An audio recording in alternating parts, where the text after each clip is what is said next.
Well, welcome back to Fans Banter, and according to Romano, Liverpool want them both. Liverpool want Jan Diomande and they want Bradley Barcola, and they're willing to dish out the cash to get them. But with them two coming in and all the money that's going to cost, some people are going to have to go. And we're going to talk about the people that are going to have to go, but let's just talk about the people that Liverpool hope to get in. Jan Diomande and Bradley Barcola. Oh my goodness, if we got two of them, it'd be absolutely fantastic. One of them will be fantastic. My preference would be Jan Diomande over Bradley Barcola, but yeah, I'll take Bradley Barcola as well.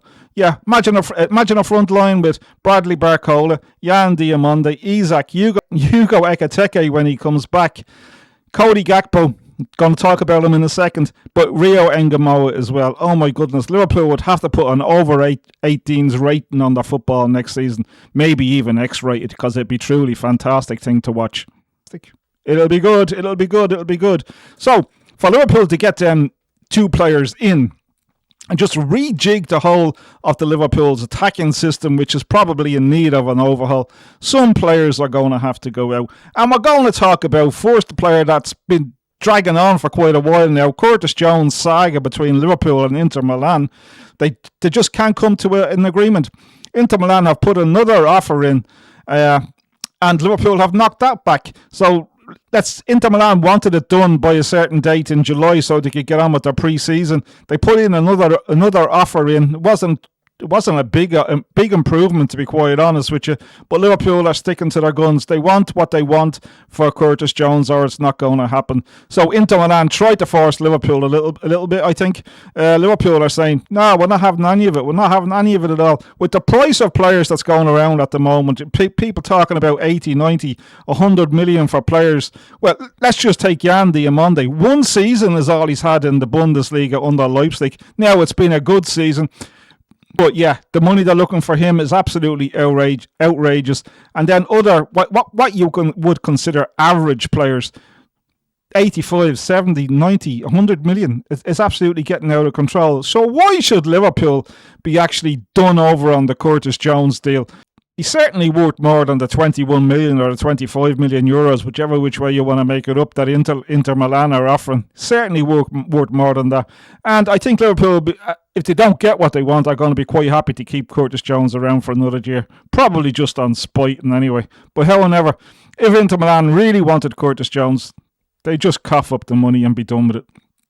So, with Bradley Barcola and Jan Diomande coming in, we did mention it the other day, yeah, Chiesa's time is done. I think if they come in, Chiesa will have to make way, and I think he'll probably be going back to Italy if he can get Juventus to want him, let's just say. Yeah, that's where he wants to be. Whether Juventus actually want him there or not, I'm not kind of so sure, because I haven't heard of anything about Juventus making a concrete offer for Chiesa. But yeah, another player that could possibly be on the move.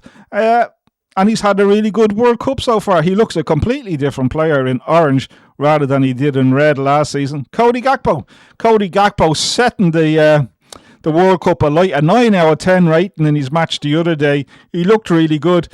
He looked exciting. Who would have thought that the Cody Gakpo we watched last season and the Cody Gakpo that's in the World Cup are the same player? And who would have thought that you would put Cody Gakpo and exciting in the same sentence? But he does. Let's face it. He does look exciting. But the question has to be, before we go on to who wants him, is would Iraola make Cody Gakpo the player for Liverpool that he is in the World Cup? It's quite possibly that he could. But would you take money for him? De Zerbi of Spurs seems to like him an awful lot. He really does seem to like him, and he wants him. Apparently, it's reported that De Zerbi wants Cody Gakpo at Spurs. What sort of price would Liverpool be willing to put on the head of Cody Gakpo to let him go? Well, when you consider the prices that are being asked to pay for average, what I would consider bang average players in the Premiership and in Europe, the money has got out of control. It's become ridiculous now at this stage. Cody Gakpo, an international, lighten the World Cup up. Yeah, you can see where I'm going with this one. I don't think Liverpool should sell Cody Gakpo on the cheap, to be quite honest with you. But what sort of price would be sort of you would expect to get for a player with Cody Gakpo's experience? You got to be talking 70 million to 80 million, surely. Surely you got to be talking in that region when you think of the other players that are being you're asked to pay 70 to 80 or 90 million for. Yeah, so Cody Gakpo possibly going to be on his way out the door to make room for Bradley Barcola and Yan Diomande, but it's all up in the air. It all depends on the bits that are going to be moving on the board at the moment. It's a bit of a chess game at the moment. There's people playing chess, so we'll have to wait and see who knights who or who checkmates who. Inter Milan, they're playing chess with Liverpool. Liverpool probably going to stick to their guns regarding Curtis Jones. If they don't get what they want, I don't think Curtis Jones will be going anywhere. If Liverpool do not get in Bradley Barcola and Yan Diomande, Gakpo will probably be staying at Liverpool. So yeah, I guess nothing's really changed. That's Fans Banter.